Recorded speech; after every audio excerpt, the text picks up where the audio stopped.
Hi, welcome to episode 7 of the book of Revelation as we work our way through chapter 1. Last time we saw up close the description of what John first sees, the human one, with 7 stars in his hand and feet like burnished bronze, etc., echoing imagery from Daniel and from Ezekiel and from all the ways that the people of God over the years have yearned to cross the veil to see the other side and report back. And now we're going to look at John's reaction. And his reaction, like the vision, echoes similar things from Hebrew Scripture, and yet unique to this passage. So let's jump right in. Verse 17 here, following from the end of the description, where we saw his face like the sun shining with full force. And just to recall here, this whole section echoes Daniel 7 and 10 in certain ways. Right here we see that I fell on my face from Revelation 1:17, echoing, I fell into a trance and face to the ground in Daniel 10:9. And I would note that it's also echoed in other texts as well. So we would see here, for example, in the Jewish apocalyptic text, 4th Ezra. Then I awoke, and my body shuddered violently, and my soul was so troubled that it fainted. But the angel who had come and talked with me held me and strengthened me and set me on my feet. And a little later in 4th Ezra, a similar kind of thing. 4th Ezra, along with 2nd Baruch, is a pair of apocalyptic Jewish texts from right after the time of the Roman destruction of the temple in Jerusalem, not focused on Jesus, but focused on the similar question of why did God allow Jerusalem's temple to be destroyed. So this text may or may not have been available to John of Patmos, but certainly was in the air, both of them echoing the idea from Daniel that the sight of something so powerful like that would lead one to fall down and be afraid. So he falls at his feet as though dead here, but of course he's not dead. We see dead here a number of times. It first came up here in verse 5, that Christ is the firstborn of the dead. The reason I want to focus here on like dead, because it's going to also focus on resurrection. So although John of Patmos obviously did not die and rise from the dead, Jesus did. And that's who he's seeing right now as the human one. So he fell at his feet as though dead, but he placed his right hand on me, again like Daniel, as you can see. A hand touched me, not right, and specified in Daniel. Literally here in Greek there is no word hand, as you can see from the interlinear here. Let's see, get this up. So you can see, it, although it says right hand, it's just dexion. If you compare it to the verse above, when it did say right hand, here you see dexia and kyrie. So there it is, right hand, and here it's just simply right. So, but it's implied, obviously, that it's a hand. Right hand comes up a number of times in Revelation, as we'll see, saying, do not be afraid. And although this is the only time do not be afraid is used in Revelation, it is used 62 times in the Bible. By far the most commonly repeated commandment. And it is a commandment. It's in the imperative form here, do not be afraid. It's not a suggestion, not a possibility, it's a commandment. And it's coming, of course, with a great authority that we've seen already from the first verses forward. So do not be afraid. As Beale points out, it's the key to the entire section here.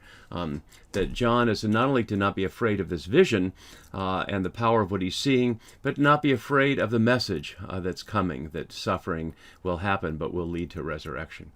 So do not be afraid. I am the first and the last. Here, ego eimi, echoing the ego eimi here, I am the Alpha and Omega. And Alpha and Omega, of course, and first and last here are basically saying the same thing. Alpha and Omega symbolic for that as the first and last letters of the Greek alphabet.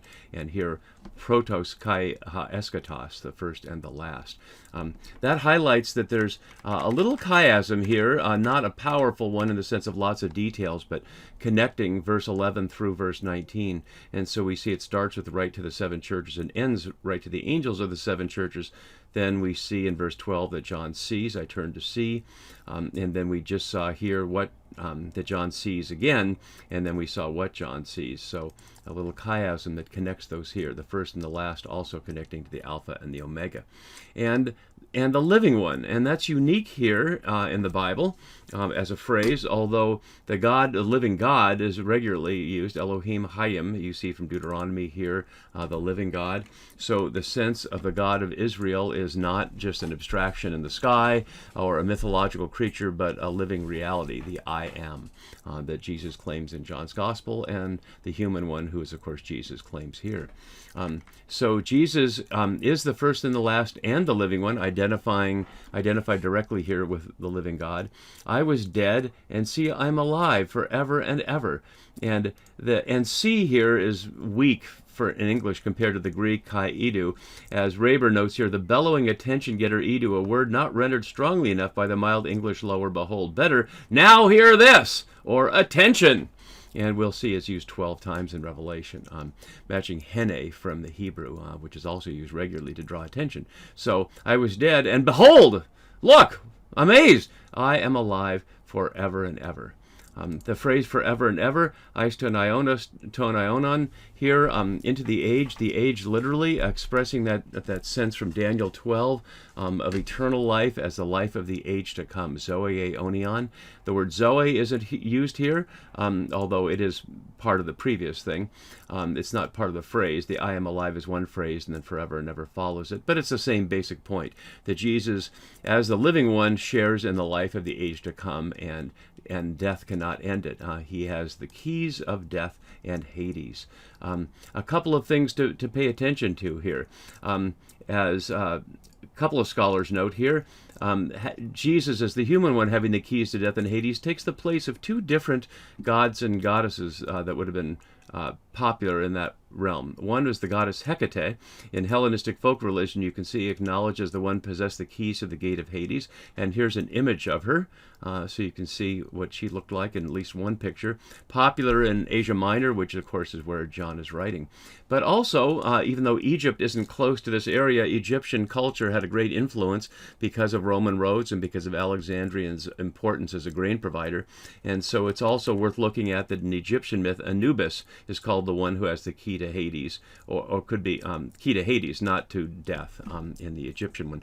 And you can see from this image here of Anubis, the dog head and the dark color, expressing symbolism within the Egyptian culture. The Romans abhorred the Egyptians for worshipping animals, but the issue here is not that Anubis is a dog. It's the dog head, like other animal heads, bears a certain symbolism. And of course the Romans, much like British anthropologists looking at religions in Africa, or Spaniards looking at Latin America as colonizers, and people who assumed their culture was superior, didn't bother to inquire what the people actually meant by their beliefs. So the Romans never really asked the Egyptians any more than they asked the Jews what they believed, but made assumptions about that. And so the rejection of Anubis as a dog would have been something the Romans would have done. But Anubis isn't being rejected here because it's a dog, or Hecate because she's a woman, but because it's in fact Jesus who holds the key to death or Hades. As Auni notes, it could be the keys to or the keys belonging to, in the sense that Hades and death have the keys, and Jesus has taken them away, or they've always belonged to Jesus. And we'll see how that plays out later here when they get in the lake of fire. The sea gave up the dead, and death and Hades gave up the dead, and they're thrown into the lake of fire, so presumably locked in there by the one who has the keys.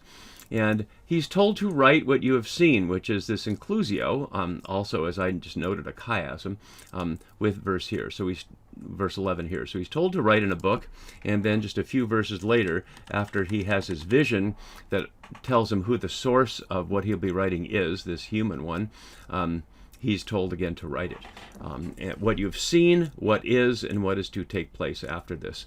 And as we look at this up close, this is where the Greek grammar and the time tenses of Revelation make it very difficult to pin down. Clearly what's being named here is what is being seen through all time. What is to take place, and what you've seen implies past tense. This is, as it's described here, an epistolary aorist. Aorist is the Greek tense closest to English past tense, implying an action that's already completed. So here he's going to write what is already done, what is, and what is to take place. So things of all time.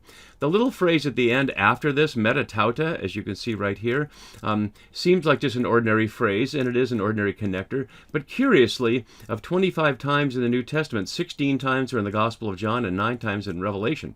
And the slight variation, metatauto, 5 out of 6 in the New Testament are in John and Revelation.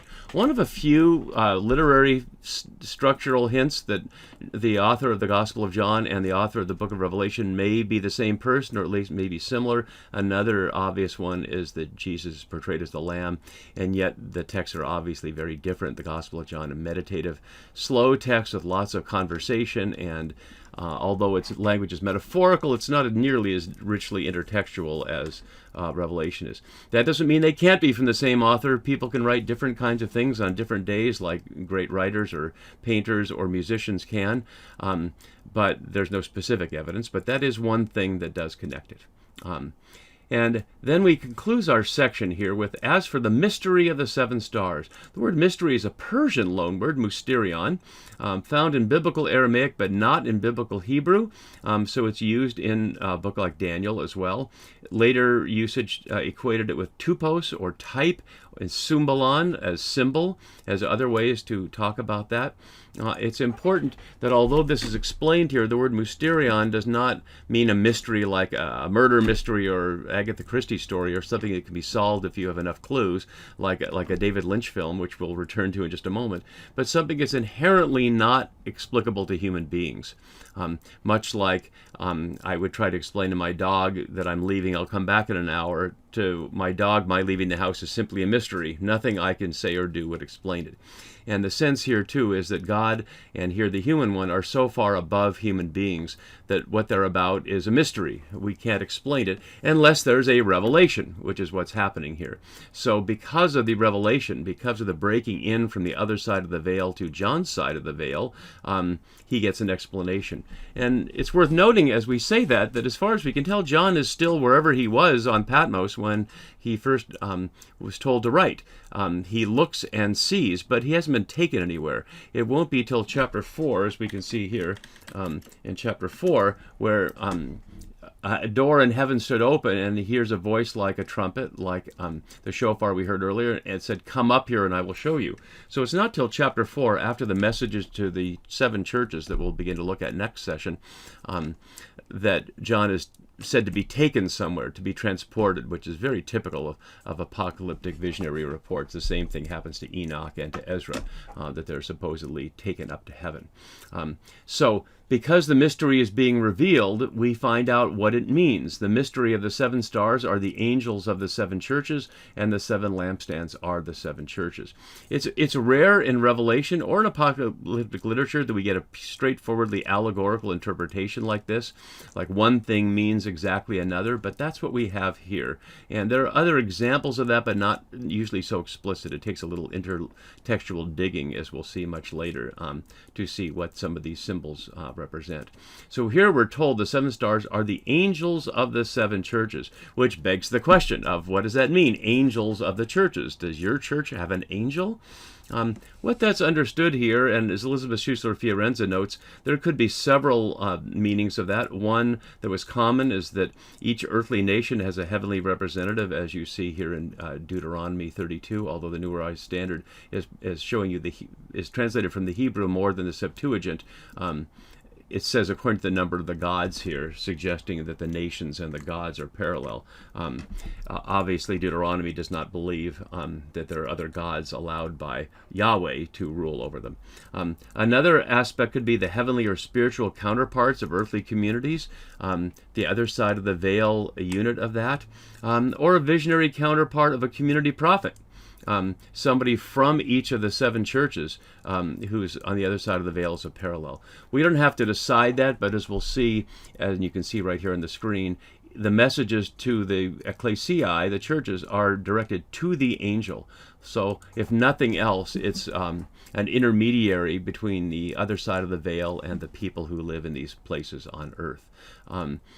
And the seven lampstands are the seven churches. The seven churches, as if there only are seven churches. Well, we can see from the atlas here, there are the seven that are designated here, but as many scholars have noted, there were churches in Hierapolis and some of these other places. So although John's text is only going to these seven, and that will start in the very next verse, they are representative of all the churches in the entire area, seven being that number of completion that we see all the way through Revelation and elsewhere. So I'd like to go back just to end this a little bit with "I was dead, and see, I am alive forever and ever." That's an unusual way to describe Jesus' resurrection. In the New Testament, we either see an empty tomb and the women, and in John's Gospel, Peter and the beloved disciple running and finding the empty tomb, and then either seeing, like in Mark's Gospel, a young man in white, or we see an angel or a pair of angels, various things. Then usually Jesus just sort of appears, and they either don't know who he is, like in the Road to Emmaus story in Luke 24, or they're just shocked, and he has to just say, "It is me. It is the Lord," like in John 21, where the beloved disciple recognizes that the great catch of fish couldn't have happened without divine intervention. But here, it's just simply this being present, not obviously looking like a human Jesus, as we saw in this description, with his face shining like the sun and feet like burnished bronze, refined in a furnace, etc. So it wouldn't look like a Jesus anybody might have seen on earth, other than a transfiguration story in texts like Mark 9 or Matthew 17 and parallels. But here it's simply, "I was dead, and see, I am alive." So I'd like to complete that with just a few seconds from one of my favorite shows that I think has a lot to do with Revelation in many ways. So here you go. Who are you?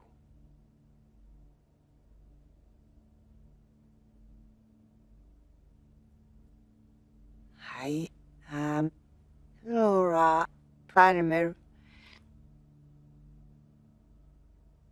But Laura Palmer is dead. I am dead.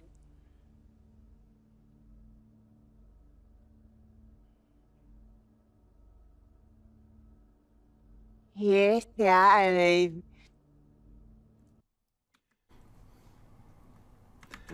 So Laura Palmer may be dead and yet lives, and so is Jesus. And we'll pick that up next time when we look at what this risen one says through the Spirit to the angels of the seven churches. See you next time. Bye.